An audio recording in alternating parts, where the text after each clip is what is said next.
Oh, kena. Sebarot. Arwan. Ketutu. Ush, rare weh. Double strike. Woi, ada. Alright guys, macam biasa hari ni Dan turun mancing lagi. Cuaca hari ni memang cantik. So hari ni aku turun mancing dengan abang aku lah. Macam biasa guys. Ni lah dah ni 9 yang strike sebarau hari tu. Kecoh mat. Target utama hari ni macam biasa memang sebarau lah. Sebab kalau dapat aku nak tapau letak dalam akuarium aku ni. So apa tunggu lagi? Jom kita bergerak ke lokasi. Mancing. Wah tak ada dengar aku benda sini. Dah dekat sampai tu dalam pukul 8 kita orang singgah sarapan dulu. Isi perut dulu guys. Hari ni setup kita main UL. Rindu betul UL. Baru rasa semangat nak mancing pakai UL. Untuk gelombang dia nampak orang kan, puk dia lagi. Okey.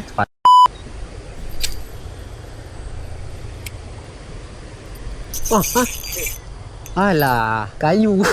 Pot pertama yang kita orang pergi ni tiba-tiba sunyi pula guys. So kita orang decide untuk pergi ke pot yang kedua. Geng-geng yang bawa sampah tu salah. Oh, ini kalau masuk. Itu dah dekat tadi.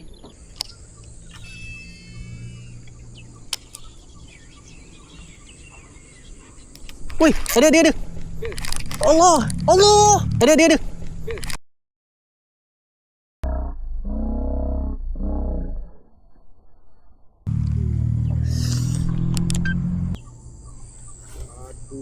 Wih, besar ngah. Kita orang pindah spot belah bawah sikit. Tiba-tiba abangku strike guys. Mantap.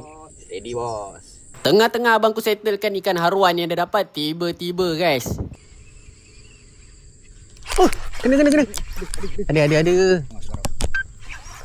Ada. Sebarot. Haruan. Ketutu. Ush, rare weh. Ini rare. Ketutu. Ini saya mau bela. Double strike. Alhamdulillah. Mantap adik. Haruan seekor. Ketutu seekor. Okay guys, bela.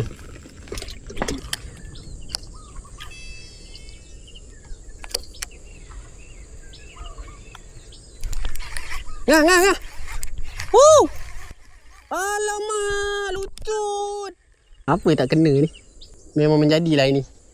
Tapi itulah dia tak lekat. Aku tak tahu asal. 2 kali aku lutut sebarau guys. Aku tak tahulah apa masalah dengan aku punya hook kan. Tapi lepas daripada tu terus sunyi dah guys. So sebelum pukul 12 kita orang dah gerak balik dah. Okay guys, esok pula aku nak repeat ke wetland Putrajaya. So korang tunggu kita orang dalam next video. Okay, ciao.